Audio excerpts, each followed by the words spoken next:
우리 한번 따라합니다. 오직 하나님은 참되십니다. 옆에 분하고 인사합니다. 오직 의인은 믿음으로 말미암아 삽니다.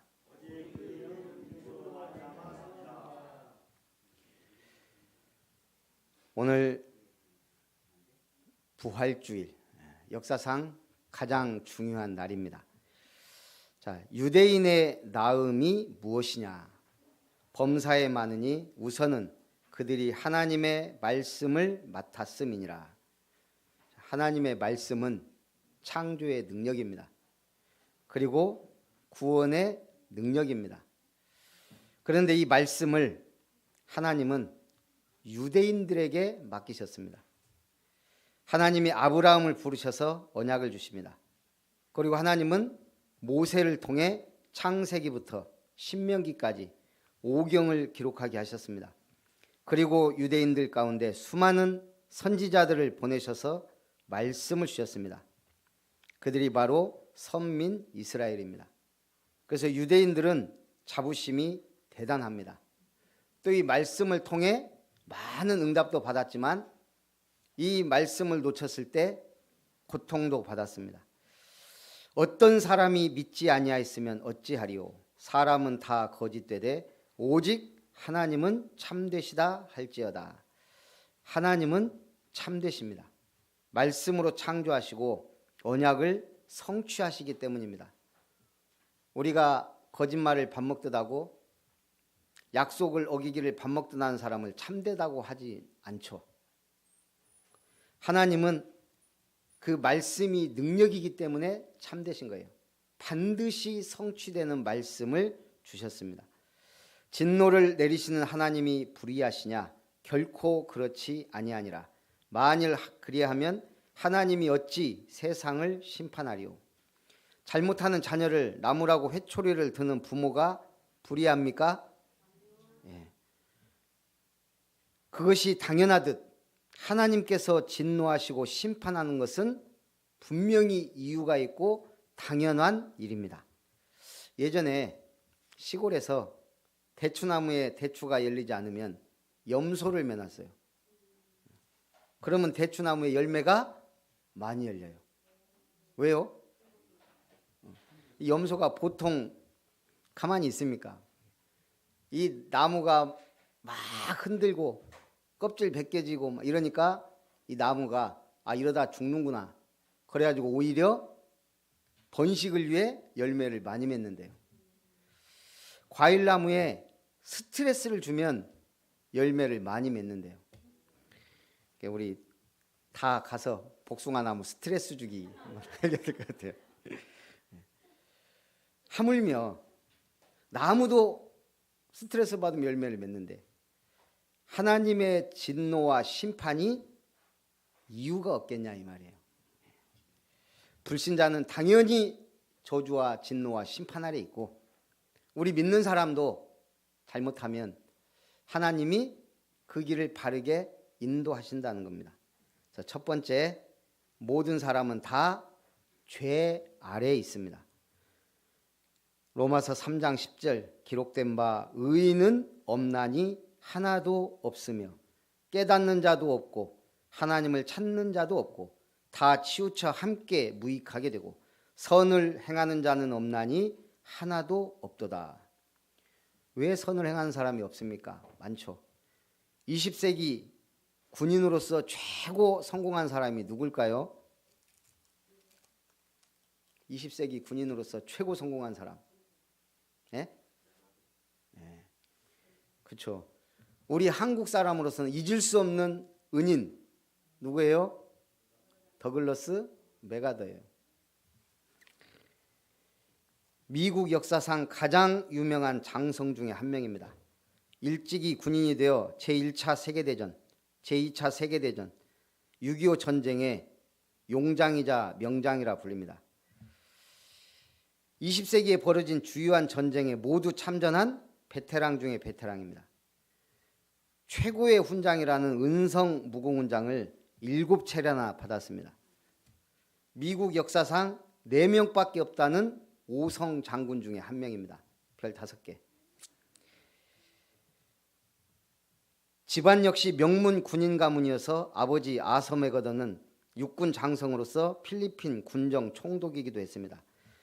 더글러스 메가더는 육군 사관학교 수석 졸업, 최연소 육군 사관학교 교장, 최연소 육군 소장, 최연소 육군 대장이자 육군 참모총장, 육군 원수까지 군의 주요 지위를 거쳤으며 태평양 전쟁과 일본의 전후 처리에서 막대한 영향을 행사했습니다. 특히 한국전제 인천 상륙 작전의 성공으로 우리에게는 은인 중의 은인입니다. 정치가로서는 별로였지만 군인으로서는 최고 명예를 얻은 인물입니다. 우리나라에 우리가 볼 때는 선을 행한 사람이에요. 근데 왜 성경은 선을 행하는 자가 없다 그래요? 그 메가더의 아들이 한 명 있는데 아버지가 너무 유명하니까 이 친구도 막 모델로도 활동하고 그랬나 봐요. 그러다가 메가더가 죽자 메가더의 바람은 아들도 훌륭한 군인이 되길 원했는데 그 길을 안 가고 메가더 죽으니까 성을 바꾸고 잠적해 버렸어요.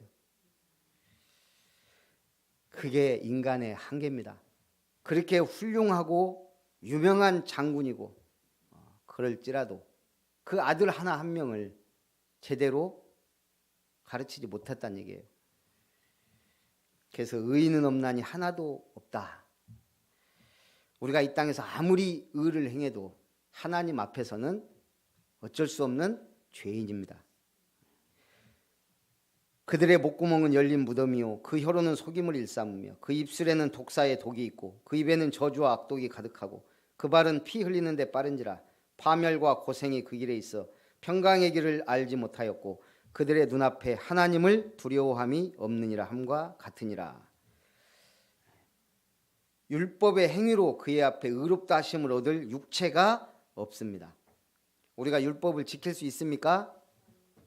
있습니다. 율법 지킬 수 있어요. 하나님을 사랑하고 공경할 수 있습니다. 그러니까 여러분 나와 있잖아요. 부모님께 효도하라 합니다. 1년에 한 번이라도. 하는 건 하는 거니까. 율법은 지킬 수 있지만 하나라도 범하면 못 지킨 게 돼요. 우리는 다 율법을 다 지킬 수가 없다는 얘기예요.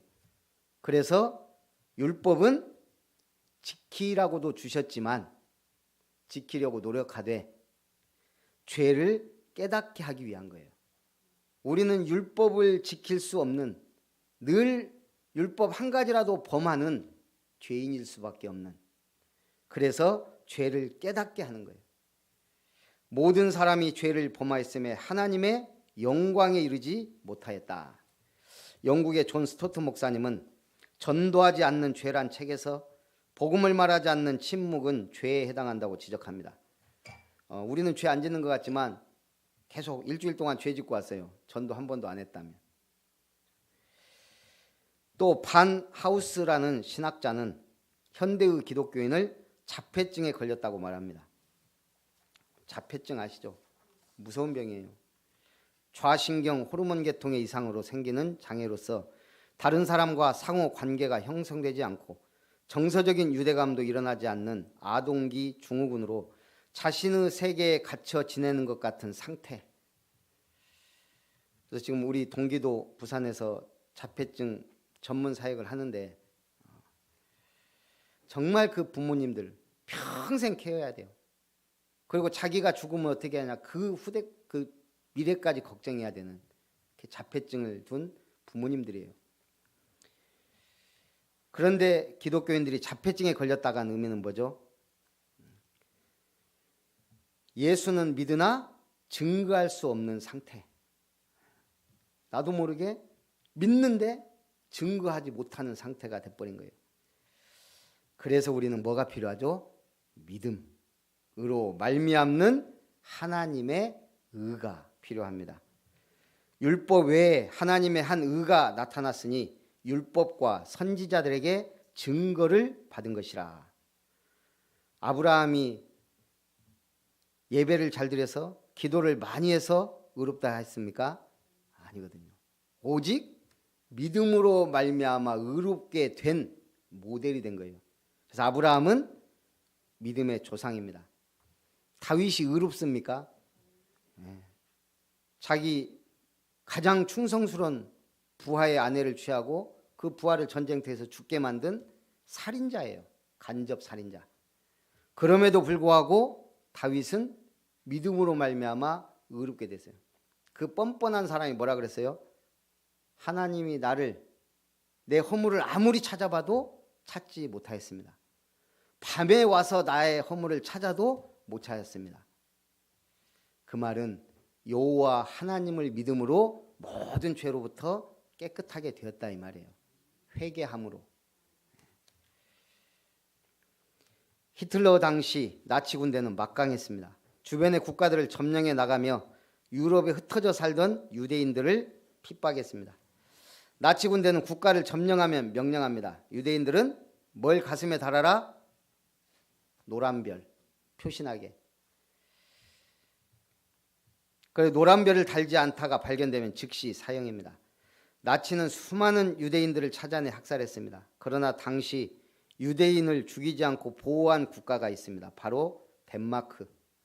덴마크의 국왕 크리스티안 10세는 하나님을 경외하는 사람인데 생명의 고귀함을 알고 전국에 공표합니다. 덴마크 국민들은 가슴에 노란 별을 모두 달아라. 나치로 하여금 유대인과 덴마크인을 구별하지 못하도록 한 겁니다. 덴마크 국민들은 히틀러가 미워하는 유대인으로 낮아져서 그들과 같이 행동했습니다. 나라가 의롭죠. 어느 미국의 유명한 교수는 대한민국을 의로운 나라로 칭했습니다. 항상 주변 국가들의 침략을 받았으나 침략하지 않고 늘 서로 상생하려는 나라로 극찬했습니다. 그러니까 중국 학생이 기분이 나쁘거든요. 그래서 반박을 한 거예요. 한국은 계속 중국의 속국이었다. 그러니까 이 교수님이 얘기합니다. 역사를 알려면 똑바로 알아야죠. 한국은 한 번도 중국의 속국이었던 적이 없다. 일본의 강점기 이외에는 오히려 중국이 만주족이나 흉노족에게 침략받아 지배받은 기간이 훨씬 길다. 맞는 얘기죠. 우리나라는 굴욕적이긴 하지만 외교 정책을 잘했어요. 고구려같이 힘이 강할 때도 완전히 정복하러 나가지 않았다 이 말이에요. 지금도 중국은 1대1로 정책을 통해 오직 자국의 이익만을 위해서 개발도상국이나 어려운 국가들을 공경에 빠뜨리고 있어요. 그런데 한국은 수많은 아프리카와 어려운 나라들을 무상으로 돕고 있습니다. 우리나라 사람들이 좀 의로운 것 같아요. 홍익인간 정신으로부터 해서 세종대왕의 애민정신. 저 까부는 일본을 한 번도 침략을 안 했어요. 얼마나 사람들이 양반인지. 그런데도요. 지금 세계 6위 군사력이라 강국이라 그러면서 소련이 우크라이나를 침략했는데 그 장관이 직접 요청했잖아요. 한국이 무기를 보내달라. 러시아 눈치 보고 못 보내고 있어요. 그래서 인간의 의는 한계가 있습니다. 다 국가 관계가요. 아니 지금 러시아 하는 거 보면은 가만 놔둬야 돼요. 제가 대통령이면 파병하고 무기 보냅니다. 하나님이 저는 대통령을 안 시켜줘가지고 우리는 의롭다 하지만 결국은 한계가 있는 의. 곧 예수 그리스도를 믿음으로 말미암아 모든 믿는 자에게 미치는 하나님의 은이 차별이 없느니라. 오직 하나님만이 참되시고 의로우십니다. 그분의 은은 하나님의 아들을 이 땅에 보내셨고 십자가에 죽게 하셨고 부활하심으로 완성하셨습니다. 그리스도 예수 안에 있는 속량으로 말미암아 하나님의 은혜로 값없이 의롭다 하심을 얻은 자 되었느니라. 값을 치러야 한다면 치를 수 없는 값. 그래서 예수님이 십자가상에서 그 값을 치러버린 거예요. 곧 이때 자기의 의로우심을 나타내사 자기도 의로우시며 또한 예수 믿는 자를 의롭다 하려 하심이라. 여러분 의인입니까? 죄인입니까? 또 의인이라고 당당하게 말할 수 있는 자신감은 어디서 나와요? 우리는 의인이 아니라 의롭다 함을 받은 자입니다. 정확하게 말하자면. 그래서 부활을 경험한 사람들이 변화됐습니다. 오늘 새벽에 얘기했던 무덤 문 앞에서 슬피 울던 막달라 마리아, 예수님을 만나 7 귀신 들렸던 것을 치유받은 막달라 마리아가 안식 후 첫날 예수님의 십자가 처형 사건에도 있었고, 예수님 무덤에 매장할 때도 그 현장에 갔었고, 그리고 주일 새벽에 예수님 시체에 향유라도 바르려고 찾아간 거예요. 근데 무덤이 비어 있어요. 그래서 베드로와 제자들에게 얘기했는데, 베드로와 제자는 보고 없으니까 자기 집으로 돌아갔는데 거기서 울고 앉아 있는 거예요. 그러니 천사 둘이 나와서 왜 우느냐, 또 예수님이 뒤에서 여인이 어찌하여 우느냐, 아니 누가 시체를 가져갔는데 혹시 동산직인 줄 알고 당신이 가져가셨으면 내게 주십시오. 시체라도 가져가겠습니다. 그게 새벽 메시지예요. 얼마나 주님을 사모했으면 그 시체라도. 그랬던 마리아가 부활하신 예수님을 만납니다. 평강하냐? 너는 가서 제자들에게 말하라. 최초로 부활하신 주님을 목격한 자요, 최초로 부활하신 주님을 증거한 여자가 누구라고요? 막달라 마리아예요. 이게 얼마나 달라고 하면 시체까지도 막 달라고 해서 막달라 마리아예요. 엠마오로 간 두 제자가 예수님 십자가 지시니까 이제 우리 주님이 가셨네 하고 엠마오로 25일이나 되는 길을 갑니다. 그때 부활하신 주님이 나타났는데 못 알아봐요. 너희가 어디 가느냐? 우리는 예수님이란 선지자를 우리의 구원자로 믿었는데 십자가에 달리시고 이제 우리는 고향으로 갑니다. 그때 예수님이 이 미련하고 선지자의 말을 더디 믿는 자들이여, 말씀을 풀어줄 때 우리 속에 그 마음이 뜨겁지 아니하더냐 하면서 집으로 돌아가던 그 2명이 사명자가 돼서 예루살렘으로 갑니다. 또 수많은 사람들이 변화됐지만 공포 떨고 있던 제자들이 변화됐습니다. 예수님 십자가에 달리자 다 도망가고요, 무서워서 문고리 걸어 잠그고 집에 숨어 있다가 어느 날 소문 듣고 마가다락방에 모인 겁니다. 그때 마치 불의 혀처럼 갈라지는 것들이 그들에게 보여 각 사람이 하나씩 이마에 있더니 그들이 다 성령의 충만함을 받고 성령이 말하게 하심을 따라 다른 언어들로 말하기를 시작하니라. 목숨이 아까워 숨어있던 제자들이 부활의 주님을 만나고 성령 충만 받은 이후에는 전부 다 담대히 현장으로 나가 복음을 전했습니다. 교회를 진멸이라고 했던 사울이 변화됐습니다. 죽을 줄 알면서도 로마를 향해 가는 담대한 사도가 됐습니다. 예수님을 부인하던 베드로, 부활하신 주님을 만나고 수제자요 사도로서 사명을 다했습니다. 부활의 신앙이 있는 사람은 전부 다 변했다는 얘기예요. 여러분도 이미 변해 있는 줄 믿습니다. 옥스퍼드 대학의 역사 교수였던 아놀드 토마스는 말하기를, 나는 여러 해 동안 과거의 역사를 연구하고 그 사실을 조사하고 이에 대하여 기록한 문헌과 유물을 고증하여 그 사실 여부를 조사해 오는 중이다.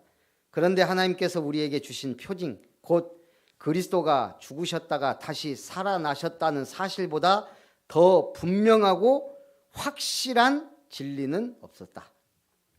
이 사실보다 더 분명하고 완전히 이해할 수 있는 사실을 인류 역사에서 나는 보지 못하였다. 인류 역사에서 가장 확실한 사실이 뭐라고요? 그리스도 오심과 십자가와 부활이에요. 그래서 결론입니다. 오직 믿음의 법으로니라. 그런즉 자랑할 때가 어디냐? 있을 수가 없느니라. 무슨 법으로냐? 행위로냐? 아니라 오직 믿음의 법으로니라. 사람이 의롭다 하심을 얻은 것은 율법의 행위에 있지 않고 믿음으로 되는 줄 우리가 인정하노라. 그런즉 우리가 믿음으로 말미암아 율법을 파기하느냐? 그럴 수 없느니라. 도리어 율법을 굳게 세우느니라. 우리는 증인입니다. 말씀을 외우는 증인이 아니고 말씀 성취의 증인이에요. 강단 말씀을 확실하게 붙잡으시기 바랍니다. 기도하는 증인이 아니고 기도 응답의 증인이에요. 우리는 현장에 일하러가는 일꾼이 아니고 현장 정복의 증인입니다. 이번 토요 집회 때 매일 할 것 얘기했습니다. 매일 할 것 5가지. 첫째, 매일 한 가지, 특히 우리 렘넌트들에게 한 말이에요.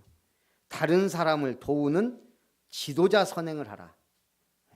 지도자라면 다른 사람을 도우라는 거예요. 매일 한 가지.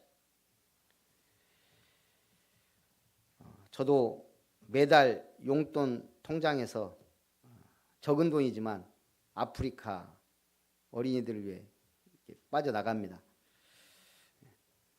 이번 교역자회 때 제주에서 이은호 목사님이 우크라이나 선교를 하고 있더라고요. 제가 교역자 회장으로서 식사하면서 얘기를 했습니다. 우리 시찰 교회들은 각계로 선교사님들 막 어떤 분은 러시아 선교사님 막 저도 우리도 이렇게 후원을 하지만 우리 시찰에서 뭔가 한 대륙이나 한 나라를 도우면 참 좋겠다. 그래서 제가 교역자 회장으로 있을 때 그거 하나 하고 싶다 그랬어요. 그래서 어차피 우크라이나에 전쟁도 터졌고 거기 선교사님도 지금 계시고 그 나라를 도왔으면 좋겠다. 아마 이번 4월 교역자 회 때 그렇게 우리 시찰에서 안 하면 우리 마음에 맞는 목사님들 시찰에 거기를 후원하기로. 그래서 제가 볼 때는 의미 있는 선행이에요. 그러니까 우리가 선행을 하려고 하면 실질적으로 주변을 둘러보면 있어요. 두 번째는 매일 한 페이지 이상 힘이 되는 독서를 해라. 신문을 읽든 가능하면 위인전을 짧게라도 빨리빨리 읽으라는 거예요. 그러니까 모델이 있어야 되니까. 매일 한 번은 메시지를 들어라. 여러분 불신앙하고 낙심하고 염려할 수밖에 없는 일이 생기는 거는 메시지 안 들어서 그래요. 계속 매일 한 번만 들어보세요. 강단 말씀, RUTC 말씀. 시험 들 일이 없어요. 힘이 나는데 응답 받는데 메시지 들으시기 바랍니다. 집사람 저한테 뭐라 그래요? 내가 설교해놓고 내가 안 듣는다고.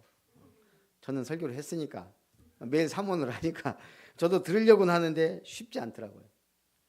매일 메시지 들어야 됩니다. 그 다음에 그날 공부한 것 복습 예습하라. 뭐 나는 공부 안 하는데요. 성경 읽으세요. 성경. 장로고시가 심히 걱정됩니다. 우리 세 분의 안수입사입니다. 저기 그 성경 문제집 그것도 좀 보시고 성경 늘 꾸준히 읽어야 돼요. 제가 얘기했죠. 제가 지금 성경 찬송을 계속 읽었어요. 하루에 3장, 4장 그러다가 어느 순간 10장. 이게 지금 20년, 30년째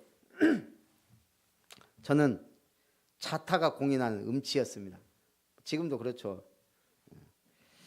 근데 매일 찬송 10장, 성경 10장을 듣습니다. 저는 읽었는데 지금은 다번역 성경에서 읽어주니까 찬송 계속 매일 10장입니다. 기본. 그랬더니 어느 날 제 소원 중에 하나가 찬송 1장부터 645장까지 불러보는 거였거든요. 근데 지금은 외우는 찬송은 거의 없어요. 그러나 반주하면 다 부를 수 있습니다. 성경 찬송 들고. 그래서 제가 캠프 총무할 때 제가 이렇게 찬송 선곡을 해서 이렇게 찬양인도 하면 반주자가 도망갈 정도로 안 해본 찬송을 한다면서 목사님들이 너무 어려운 찬송이라고. 그런데 은혜된다. 우리가 안 불러본 찬송. 근데 제가 또 우리 한복희 권사님 때문에 힘을 얻었잖아요. 목사님 찬송을 듣다 보니까 이제는 은혜 된다면서. 저도 제가 찬송 부르면서 은혜 안 되거든요. 근데 이렇게 얘기해 주니까 힘이 나요.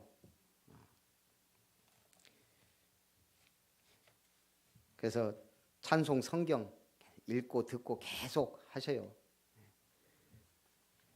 그 다음에 5번째, 미래를 보고 오늘의 것을 찾아라. 예를 들면 류 목사님은 매일 영어 사전을 A부터 쭉 읽으면서 외웠대요. 그것도 도움돼요. 저도 지금 기초 생활 영어 유튜브에서 듣고 매일 하루에 한 장 정도 합니다. 한 장 영어로 쓰고 한글로 쓰고 읽고 30분 이상 1시간 이하로 매일. 그럼 이제 영어 잘하냐? 아니요. 어느 날 조금씩 터질 거예요. 매일 내가 할 거, 미래를 위해 도전하세요. 승리하시기를 주님의 이름으로 축복합니다. 살아계신 하나님, 오늘 하나님의 의에 대하여 부활주일 감사의 말씀을 주심을 감사합니다. 다 죄 아래 있는 저 현장에서 믿음으로 말미암아 승리하는 아름다운 성도님들, 렘넌트들 되게 하옵소서. 주 예수님의 이름으로 기도하옵나이다. 아멘. 찬송 181장입니다. 우리 여선교회 특송으로 하나님께 영광 돌리겠습니다.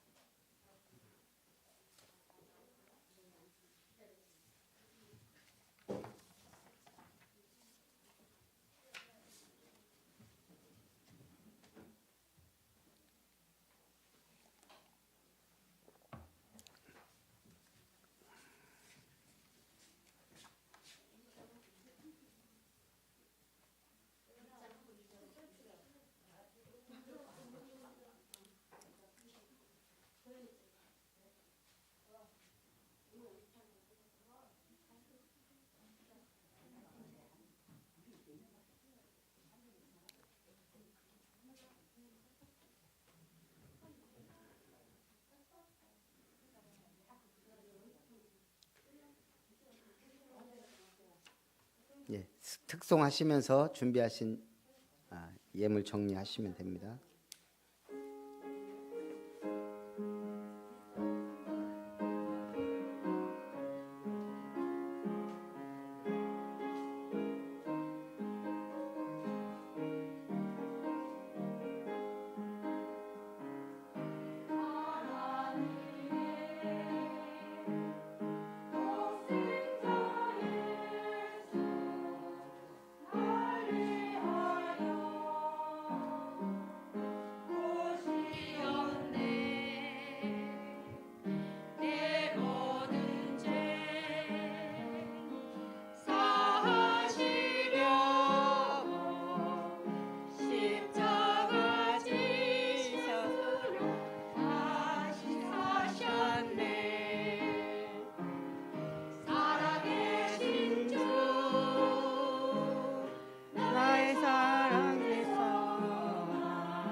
두려움이 사라지네. 사랑해 주네 갈 길 인도하니 내 모든 삶의 기쁨 늘 충만하네. 아멘. 기도하겠습니다. 살아계신 하나님 감사를 드립니다. 죄악된 우리의 영혼을 구원하시기 위해 독생자 예수님 보내주시고 십자가의 죽으심으로 다 이루시고 부활의 능력으로 함께 하심을 감사드립니다. 오직 그리스도 안에서 하나님의 말씀 안에서 성령의 인도 따라 승리하는 의로운 자로서 저 죄악된 현장에 빛을 비추는 증인들이 될 수 있도록 축복하심을 감사드립니다. 주님의 은혜를 따라 오늘도 귀한 예물 주님 손에 드립니다.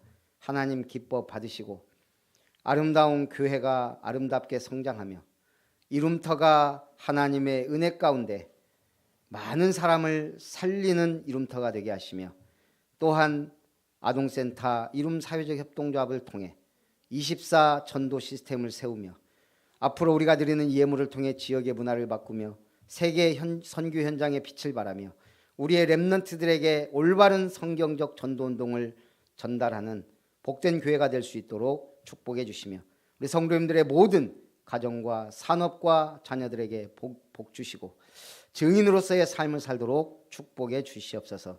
주님의 은혜를 따라 부활주일 감사 예물 드립니다. 하나님 기뻐 받으시고 부활의 참 소망 가지고 하나님의 기업을 아름답게 세우는 남은 자, 순례자, 정복자, 응답의 24 속에 있도록 축복해 주시옵소서. 주 예수님의 이름으로 기도하옵나이다. 아멘.